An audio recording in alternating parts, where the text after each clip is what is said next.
اننګي د ګلابو په شان نه دي، ګلابونه د په شان د اننګو دي. واه زبردست شریک صاحب. السلام علیکم. چاربیتې به درته اورو او په چاربیتو به درته خبره هم کوو او بیا خاص کر هغه چاربیته کومه چې د ټیکهدار استاز د ډېره زیاته مشهوره شوې ده چې وګوره دبدب زما، د دې به مونږ تشریح کوو، وضاحت به کوو، ځکه چې په دې کې ډېر ګران ټکي د پښتو داسې دي چې هغه زموږ محترمو ته نه دي معلوم که نه، د هغې معنی ورته نه دي معلومې. او په دې چاربیته باندې خبره کوو، خو دا ده چې زه وایم چې اول د ګران اوریدونکي د چاربیته واوري، دی د چاربیته واوري د کمال نه که نه، بالکل دا مشهوره شوې دا چاربیته واوري، نو بیا به زه د دې د یو بند وضاحت وکړم.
بایده دی،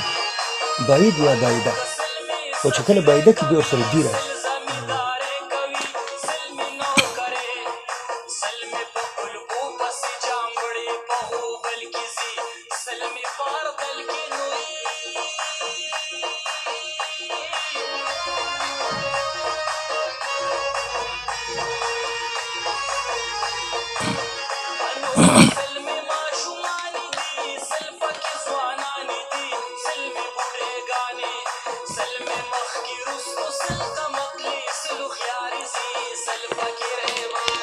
موزیش مثلا بالخیلی کنم ماستر دی او دا دی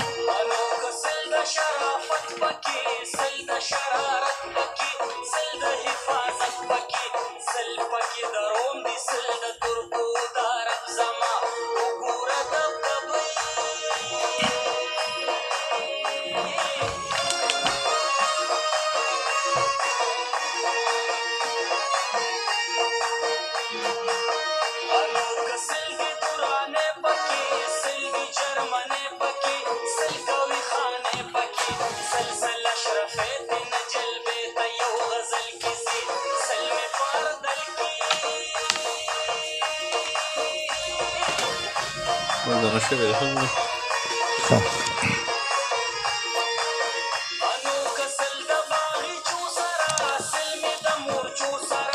بس ختمېدو وایي.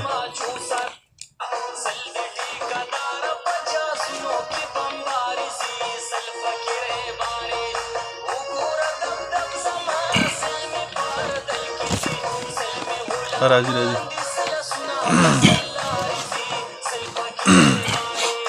تاسو چاربیته واورئ، دا د عرفان کمال په ښایسته اواز باندې کله نه چې دا چاربیته ډېره زیاته مشهوره شوه که نه، یو کال دوه مخکې، نو ما ته به په خپله باندې ډېرو تنانو ټلیفونونه کول چې د دې پلاني ټکي څه معنی ده او د دې پلاني ټکیو د مختلفو ځینو نه به ماته را ټلیفونونه په ذاتي نمبر باندې کېدل که نه چې په دې کې ډېر ګران ټکي داسې دي چې زه غواړم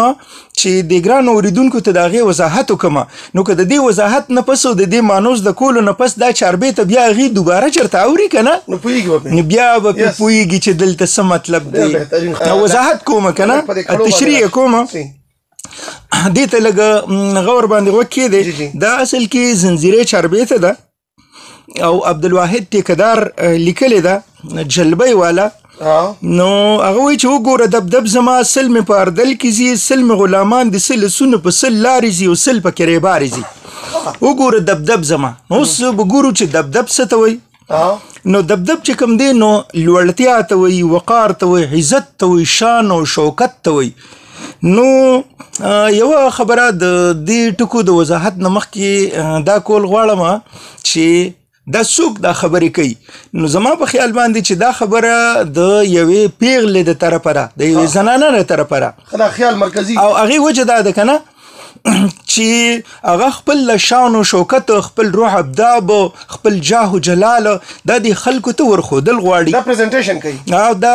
وایي چې لکه زه داسې یم زما دومره مالونه دي دا داسې دي داسې دي اوس ښکاره شوه او دا خبره زه په دې دلیل باندې کوم چې دلته دې پکې یو ځای کې لیکلي دي چې سل دي سویلی زما که نه نو سویلی خو چې کوم دی نو خو خامخا د زنانه وي نو یو موږ سره دا دلیل دی دا وایي چې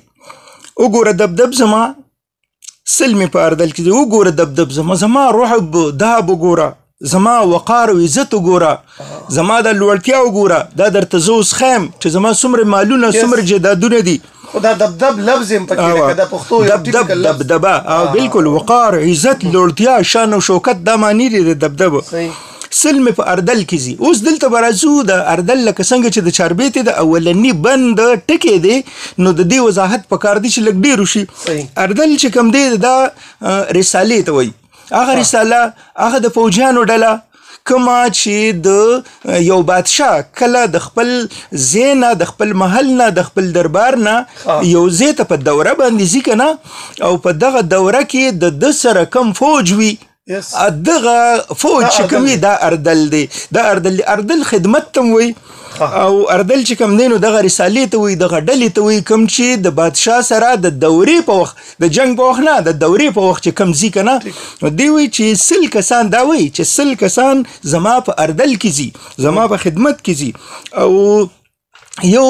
اردلی دی نو اردلی هغه تن ته هم ویلی شي کم چې د بادشاه چې کله رواني او په مزه مزه اس رواني او د دې بادشاه اسی نیولی وي او رواني ورسره کم نوکر کم خادم نو دغه ته هم اردلی وایي چې کوم د اس هغه پړی نیولی پړی نیولی او هغه سره رواني نو دغه ته هم اردلی وایي او د دې نه علاوه د اردل د مزید وضاحت لپاره به مونږ دا خبره وکړو چې اردلی بازار هم شته دا هغه بازاري کله چې یو بادشاه چېرته په دوره باندې ځي او د ده په لاره باندې څو دمې راځي یا فرض کړه څو شپې راځي یا دمې راځي نو دی چې کله ځي او دی د ځان سره خلک لکه په اردل کې روان کړي که نه نو اردلي بازار هغه بازار ته وایي چې د دې بادشاه سره کوم بازار لاړ شي نو هغه بازار بیا خور شي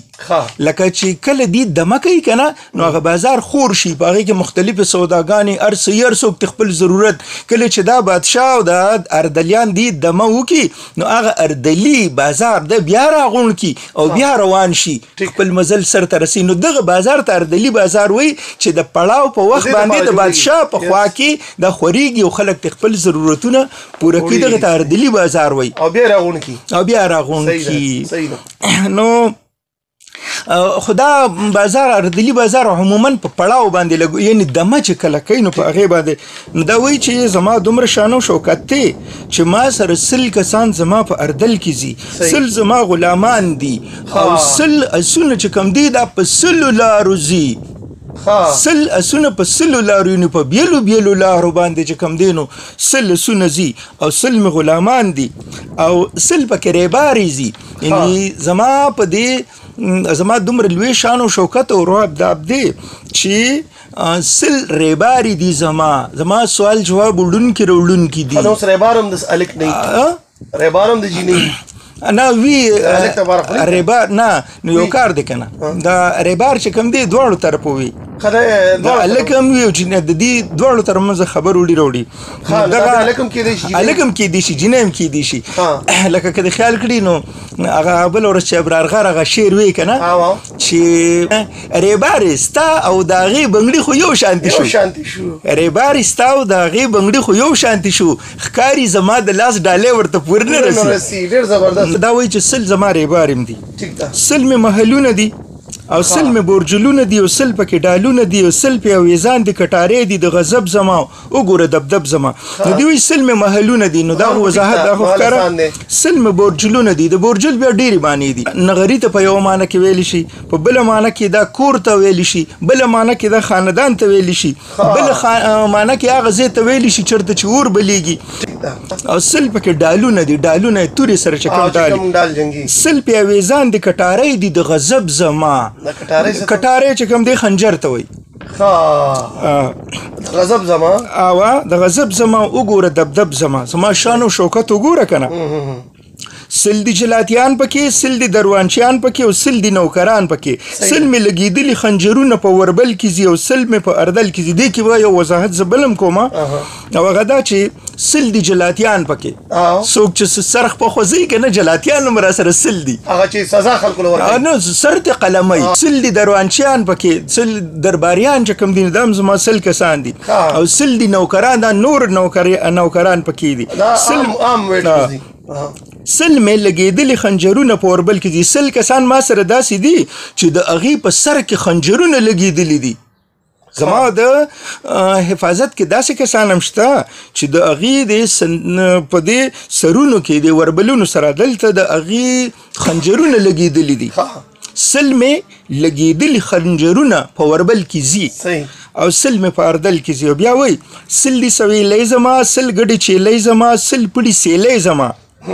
سل می کی جاوید د سل سترګو راته دارزي او سل پکې ریبارزي بیا دې سل دی سوي لیزما دا خو مسانه خبره ده سل ګډي چې لیزما سل پړي سی لیزما اوس په دې کې لګ وضاحت پکار دی پړي دی او یو سی لید نو پړي چې کم دینو دا عموما د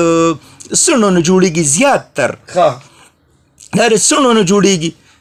او دا سیلی چې کوم دنو دا هغه پړي ته وای کما چې د بیزو د وختونه جوړیږي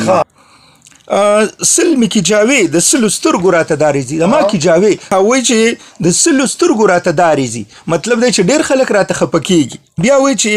سلمی صفاتونه دي سلمی نوبتونه دي او سلمی جمعتونه دي سلمی صفاتونه دي مطلب چې خلکو کې بچرته یو صفت او زما په ذات کې سل صفاتونه دي کنه او سلمی نوبتونه دي نوبت دي ځکه نغارې ته وای نغاره یې غټه ډمامه نه بالکل صحیح ده نو سلمی نوبتونه دي مطلب چې غټه نغاره نو تاسو ته پته شاهد خان کنه چې هغه نغاره خلک څه د پاره لګي نغاره به بهر د دربار نه بهر لګیدلی و نو چې کم یو کن تنه سوالګری یا چرته بل یو ضرورتمن براته نو الته به نغاره وهله اوس خو لکه رنګو کې ټلې وي نغاره به وهله نو بیا به کوم دی نو هغه ورغي تپوس به شو بیا ورته اجازه ورکړی شو یا نه چې بادشاہ به کله چرته یو شرط ایخه وکنه دا شرط که چا پوره کنو هغه به مونږ دا د انعام ورکو یا پرس کرا شاهزادګي به ورکو یا به چرته نور داسې خو به هر حال څه شرط به خو که چا غلط کنو دا غنه به بیا جلات سر وهي نو ځنه دربارونو کې بعد سرونو مناری جوړ شوی وي خدونه نو دغه نو چې څوک به دغه سوال جواب ورکولو لتل دغه شرط پوره کولو لبتل نو غیب نغاره والا صحیح ده هغه دماغه هغه له ډنګ ورکو نو دلته ورپسې بیا به چې کله راځر کنه ورته به وی چې ښه وایه کنه داسې چللی هغه به که جواب می غلط که نو سر را نه وخی نو که غلط به که بس جلات به ورته ځکه چې دې سره خو سل جلاتیان هم شته کنه سل جلاتیان نو دی وی چې سل می نوبتونه دي یعنی سل نغارې لګېدلي دي صحیح او سل می جمعتونه دي لکه مطلب دی چې د دین ایمان او د اسلام خیال مې ساتلې ده کنه جمعتونه هم سل دي کنه بیا وی چې سل شجری دي سل کتابه د نسب زما اما سل شجری دي او زما په نسب باندې لیکل شوی کتابونه اما دومره دروند دومره غټ نسب دی که نه چې په هغې 100 کتابونه لیکلي شوي 100 شجرې د 100 کتابه د نسب زما وګوره دبدب زما او بیا وی وړاندې چې 100 سفیرۍ کوي لکه سفارتخانو کې دي د نورو ملکونو د دې نمایندګان دي 100 ناظرۍ کوي 100 چې کوم دي نو هغه زما د ځمکې ناظرۍ کوي 100 تنان زما د ځمکې ناظران دي او 100 زمیندارۍ کوي او 100 چې کوم دي نو هغه ځمکې سنبالوي ټیک ده 100 مې په قلبو پسې جامبړې په غوبل کې ځي او 100 مې په اردل کې ځي اوس جامبړې ما نه چې به اکثر کسانو تپوس کوو نو د دې جامبړو تپوس به کوو چې دا جامبړې څه ته وایي هغه ما چې درته وویل چې لکه کسانو به نو هغې کې به یو خاص تپوس ته و چې دا ما نه ډېرو کسانو کړو چې دا جامبړې څه ته وایي نو دا جامبړه یا جامباړه دا ګډوډېدو ته وایي ګډوډېدل لکه مطلب دا چې دی وایي چې په غوبلو پسې جامبړې تلل نو تاسو که په خپله باندې غوبلې لیدلي ما په وړوکوالي لیدلې وي د غویانو باندې چې کوم کېږي د یو لوی میدان کې چې کله غوبلې کېږي غنم وي یا څه وي او په هغې باندې نو په هغه غوبل کې غویان چې پې ګرځي نو په دې کې په دغه غویانو پسې چې کله هغه ګڼه روان وي په یو نیم وخت کې او هغه راچمبړ شي یو بل باندې نو دغه ته دا کم کسان چې یو بل نه مخکې کېږي غورځېږي نیغېږي وړاندې کېږي رستو کېږي او دا یو امبړ چمبړې جوړ کړي دې ته چې کوم دی نو دې ته جامبړه وایي ښه جامبړه وایي یا ورته جامباړه وایي د ګروپ په شکل کې خو ګډوډۍ کوي یو غورځېږي او بل رانیغېږي او روان وي او بس غویانو پسې روان وي او غوبل کوي که نه دې ته جامبړې وي نو دوی وایي چې 100 مې چې کوم دی نو 100 مې په قلبو پسې جامبړې په غوبل کې ځي نو مطلب چې دومره ډیره غنم دومره ډیره غله دومره ډیر لوی فصل مې کېږي چې په هغې کې جامبړې ورپسې سل ځي صحیح ده لکه مطلب چې ورکوټه غوبل نه دی او 100 مې په اردل کې ځي بیا وایي چې 100 مې ماشومانې دي 100 پکې ځوانانې دي 100 مې بوډېګانې دي 100 مې مخکې وروستو 100 کمک له 100 خیارې ځي او 100 پکې ریبارې ځي دا وایي چې ماشومانې 100 ماشومانې 100 ځوانانې او 100 بوډېګانې مطلب دی چې د هر قسم عمر والا دې څه پکې روانې دي په دې دا چې کوم دی دا په دې کې شته او 100 مې مخکې وروستو 100 کمک له 100 خیارې هغه هم پکې دي زما نه مخکې وروستو څنګه خلک دي پکې هر قسم چې کوم دی که نه 100 مې دي ښکاریان پکې 100 مې دي تازیان پکې 100 مې دي اتیان پکې دا پکې دغه عرفان کمال نه دی ویلی غالبا تازیان خو سپیه دی 100 مې دي ښکاریان پکې 100 مې دي تازیان پکې 100 مې دي اتیان پکې او 100 په زنځیرونو 100 تړلي په جلب زما 100 چې کوم دي نو په دې کې د ښکاریان سپي چې دي که نه نو دا 100 په زنځیرونو تړلي دي او 100 په جلب تړلي په پړي تړلي دي او جی وګوره دبدب زما دومره دبدبه په ښکار پسې خو مو خیال کړی خلک زیات نه زیات 2 4 5 10 سپي او دوی وایي چې 100 په زنځیرونو تړلي دي او 100 په جلب تړلي دي خپل شان او شوکت ښایي جلب لکه دا ورپسې تیار دي جلب په پړي باندې صحیح دی جلب پړی 100 دي حسابګر زما 100 دي شناسګر زما 100 دي جادوګر زما 100 د بڼو غشي 100 ورنګه زلزل کې زیو 100 مې په اردل کې ځي 100 دي حسابګر زما یعنی زما د دې جایداد د حساب کتاب چې کم کوي نو دا 100 کسان کلرکان دي ابو نشانه او د حساب کتاب کوي دي لګیا دي صحیح دی دا زما حسابګر دي زما منشیان دي صحیح ده او 100 دي شناسګر زما 100 کسان چې کوم دي نو دا زما شناسګر دي اوس شناسګر شناس څه ته وایي نو دا د دې معنی هم لږه مخې ته راوړم حکیم ته خو نه وایي نه شناس حکیم ته نه وایي دا وایي نه بس شناس صاحب نه هغه شناس دی که نه هغه شناس دی هغه نه بس شناس نه بس پېژندونکی شناز دا زی سره دی شناز شناسګر شناس چې کوم دی که نه مخکې به خلک په یو سین کې یو ځای نه بل ځای ته پورې وتل دی به اکثر په شناس باندې پورې وتل یا به داسې چلو اوس راځم چې شناس د څه نه جوړېږي یا به اکثر خلکو ځان سره په کشتو کې شناز کې خودو د دې دپاره که چېرې دا کشتۍ د څه خطرې په وجه د طوفان په وجه د بل څه په وجه باندې دا ورانه شي ماته شي یا نو دغه دوران کې به خلکو د ځان سره شناز نږدې ایښی و په هغې به خېټه واچوله او غاړې ته به وته شناز څه شی دی د چیلۍ د ګډه د غونډه سرمن دا چې تنه پوره په پوره وباسي سره د خپو پورې او بیا د دې خپې او څلور وړه خپې او مرۍ دا وتړي او د دې له اول وله هوا ورکړي نو دا وپړسېږي وپړسېږي نو چې کله وپړسېږي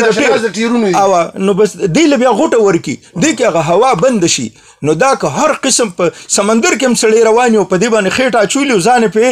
قابو کړي ټینګ کړي نو دې بیا نه ډوبېږي او چې څوک د دې شناز حفاظت کې شناز جوړي شناز چلی په شناز خلک بچ کوي نو دته شنازګر وای خدا شنازګر دی ټیک ده او چې دا به د ټیکادار صاحب ته دا دونه سيزونه نو دی وی چې زما سل شنازګرم دی که چېرې زه په سین کې سفر کوم په سین کې چېرته اوړم که نه نو په دغه وجه دغه طرف نم چې کوم دی نو زه ډېره دغه یم کامیاب روان یم سیلاب راشي سیلاب راشي سره دغه مشته سل زما سره شنازګر دی او سل را سره جادوګر هم شته ځینې وخت کې چېرته د جادو ضرورت راشي څوک پیدا ونه تعویز کونډې ونکي نو هغې دپاره مو سره عملیات والا شته عملیات سل دی صابګر زما سل دی شنازګر زما سل دی جادوګر زما سل د بڼو غشي سل او رنګ ته زلزل کیږي زما د بڼو غشي داسې دي که نه هما د بڼو غشي سل چې هغه اورنګ غوندې بادشاه چې د یو ډېر لوی شهنشاه هغه غوندې سړی چې د هغه سره ډېرې لښکرې اته په هغه ترې په رب دی رپېږي یریږي ترې نه زما نه یریږي زما د غشو نه یریږي نو وایي چې د اورنګ غوندې کسان هم چې کوم دی نو هغه زما نه یره کوي سل پکې په وخت وزي دا هم پکې عرفان کمال نه دی ویلي سل پکې په وخت وزي سل سره د تخت وزي سل په زړګي سخت وزي سل پکې نیزې سل ایرانې تورې ابدارې زي او سل پکې ریبارې زي نو سل پکې سل وزي سل کسان چې کوم دي که نه نو سهار چې کله زما دا لکه مونږ په اردل کې وځو نو دا سل زما نه مخکې لاړ شي سل تنان او سل چې کوم دی سل سره د تخت وزي زما د دې تخت سره د دې سره سل کسان زي او سل په زړګي سخت وزي سل پکې هغه بدماشان خلک وي ډېر بدماشان ډېر تکړه ډېر زورور چې د بریتو نه وینې ساسي سل کسان چې په چایره هم نه راځي سل کسان را سره هغه وزي پکې زړګي سخت هم دي سل پکې نیزې سل ایرانې تورې ابدارې زمونږ په دې دغه کې په دې اردل کې چې کوم دی که نه نو سل نیزې وي او سل پکې ایرانې تورې وي خو هغه ایرانې تورې چې کوم دی نو هغه ابدارې تورې وي او ابداره توره هغه توره کم ته چې سپینه قلعي چې کوم ده دا ورکړی شوي او دا چمک وي دا چې کله خلک د نیام نه روباسي تیکي نه روباسي او میدان ته کې نو څه پلقېږي او پلقېږي نو د دې پلق سره د قلعي ورکولو سره دا توره چې کومې د زنګ کېږي هم نه پلق هم وي خلکو باندې رعب هم غورځوي او د سړي سر هم په اسانه قلم کوي تېره شوي مي نو ډېره تیرم وي دغه ته ابدارې تورې وایي نو دی وایي چې سل پکې نیزې سل ایرانۍ تورې ابدارې ځي ایرانۍ تورې او هغه هم ابدارې ښه دا ایرانۍ مشهورې وایي ایرانۍ اننګو د ایرانۍ تورې تیرې کړې